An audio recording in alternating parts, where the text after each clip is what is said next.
ان علماء نے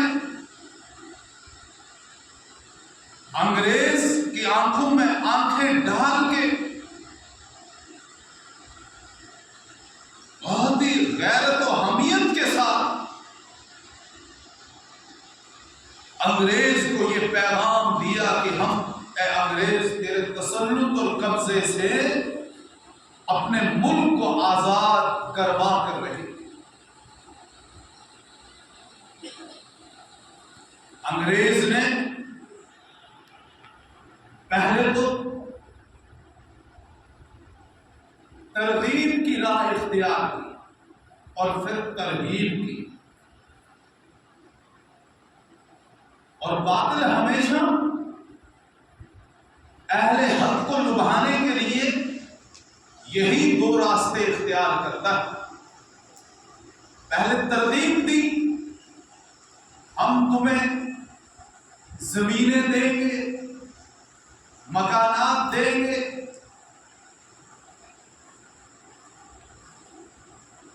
مال و اسباب اور وسائل کی تمہارے اوپر بارش برسا دیں گے، لہذا تم ہمارے ساتھ سمجھوتا کر لو.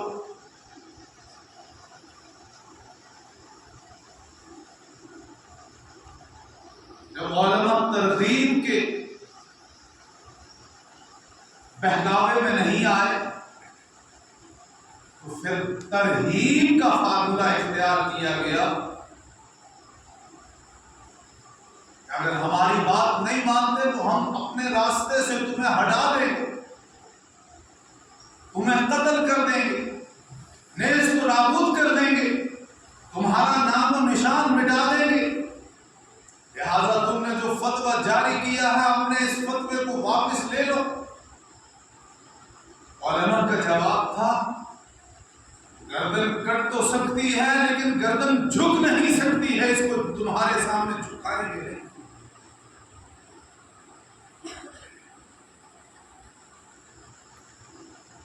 ہم تمہارے سامنے سرنگو نہیں ہو سکتے، ہم اپنے اس ملک کو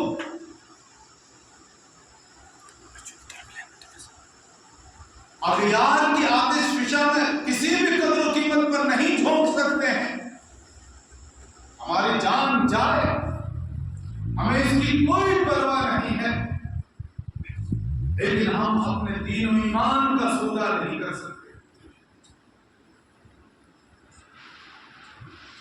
ہم اپنے ملک کے تعلق سے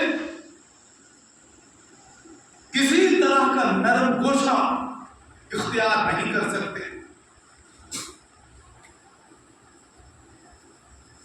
شاہ عبدالعزیز محدث دہلوی رحمت اللہ علیہ کے اسی فتوے کے نتیجے میں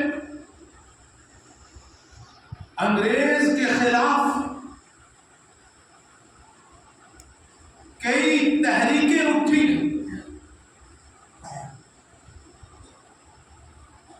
تحریک آزادی، تحریک ریشمی رومال، تحریک ترک موالات، تحریک خلافت، تحریک بالاکوٹ، یہ ساری کی ساری تحریکیں شاہ عبدالعزیز محدث دہلوی رحمت اللہ علیہ کے فتوے کے نتیجے میں، اور ان سب تحریکوں نے اپنے اپنے طور پر علماء کی قیادت میں انگریز کے خلاف علم میں بغاوت بلند کی.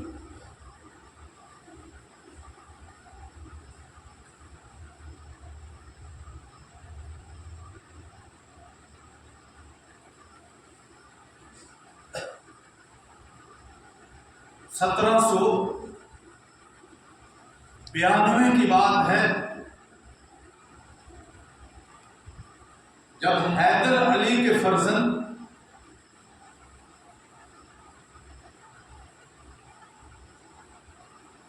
ٹیپو سلطان نے انگریز کے ساتھ جنگ لڑی، ایک مدت تک سیسا پلائی ہوئی دیوار کی طرح مقابلہ کرتے رہے، لیکن پھر اپنوں میں ہی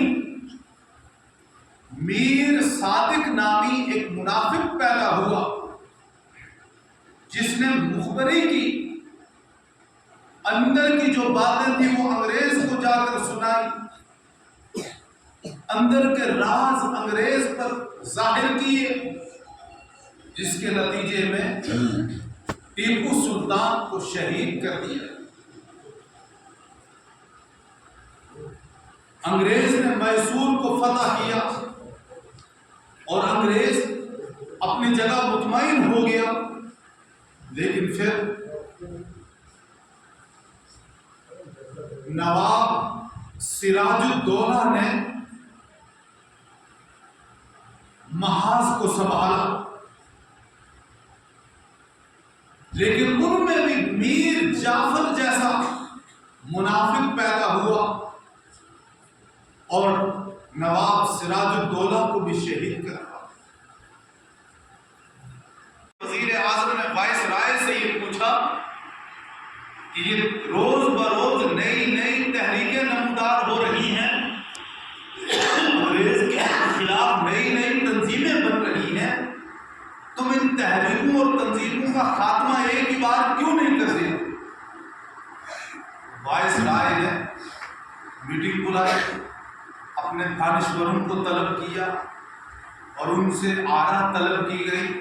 بالآخر اس نتیجے پر پہنچے کہ ہم اس وقت تک کامیاب نہیں ہو سکتے جب تک کہ 3 چیزوں کا خاتمہ نہ ہو۔ نمبر 1، قرآن کریم کو ختم کرنا۔ نمبر 2، علماء کا نام و نشان مٹا دیا۔ اور نمبر 3، مسلمانوں کے اندر سے جذبہ جہاد کو ختم۔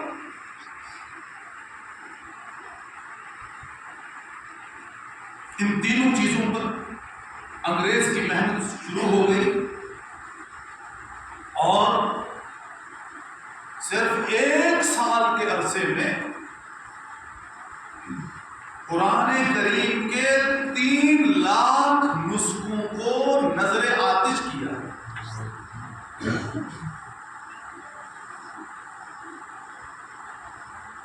جو پرنٹنگ پریس تھے ان کے مالکوں کو کہا گیا آپ کچھ بھی چھاپو لیکن قرآن نہیں چھاپ سکتے۔ جو قرآن لکھنے والے کاتب تھے ان کے اوپر پابندیاں عائد کی گئی کہ تم قرآن کریم کی کتابت نہیں کر سکتے۔ اسی دوران ایک مرتبہ ایک انگریز فوج کا افسر جنرل پانی پت کے ایک مدرسے میں پہنچا جہاں ننھے منھے چھوٹے چھوٹے بچے قرآن حفظ کر رہے۔ انگریز نے پوچھا کہ یہ کیا کر رہے ہیں؟ یہ قرآن کو زبانی یاد کر رہے ہیں، اپنے دل و دماغ میں بٹھا رہے۔ اتنی بڑی کتاب ان کو زبانی یاد ہو جاتی ہے؟ ہاں، اگر تمہیں یقین نہیں آتا بیٹھو سن لو۔ تو ننھے منھے بچوں کو استاد نے اٹھایا اور بٹھا دیا، ایک کو کہا سنا، دوسرے کو کہا سنانا شروع کر دیا، اور جہاں زیر زبر شد مد کی کوئی غلطی ہوتی تو وہ سننے والا اور اسے لقمہ دیتا، اس طرح سے نہیں، اس طرح، یعلمون نہیں تعلمون۔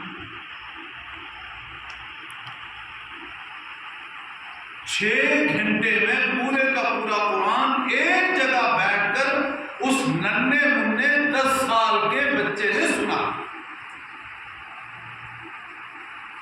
اس وقت قاضی ثناء اللہ پانی پتی رحمۃ اللہ علیہ نے انگریز کو مخاطب کر کے کہا تھا کہ اے انگریز، تو قرآن کے نسخوں کو نظر آتش کر سکتا ہے، کاتبوں کے اوپر پابندی لگا سکتا ہے، پرنٹنگ پریسوں کو بند لیکن ان معصوم بچوں کے سینوں کے اندر جو قرآن محفوظ ہے، ان کو ان کے سینوں سے کیسے قرآن، ان کے سینوں سے کس طرح قرآن کو نکالے گا؟ یاد رکھیں، اِنَّا نَحْنُ نَزَّلْنَا الذِّكْرَ وَإِنَّا لَهُ لَحَافِظُونَ۔ اس قرآن کی حفاظت کی ذمہ داری اللہ رب العزت نے لی ہے، اور اللہ رب العزت اس کی حفاظت کرتا ہے۔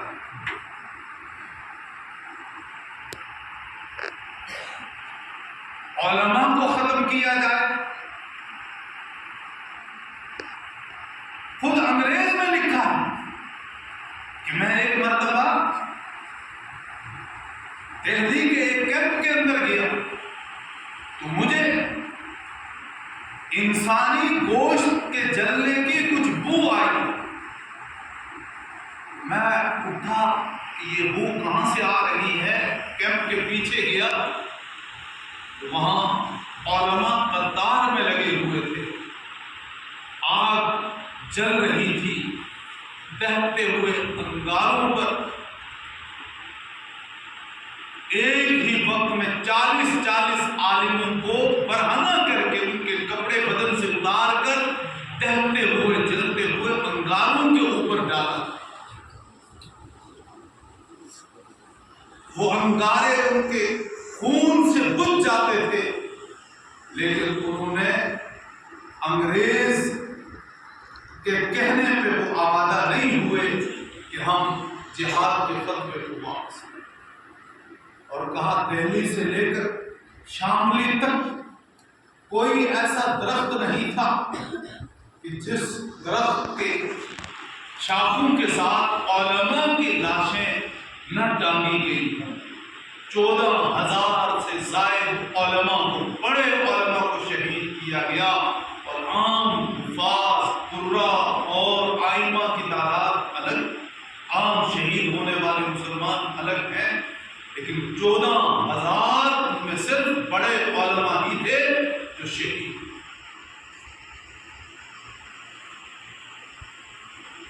بالآخر مولانا جعفر تھانسری، مولانا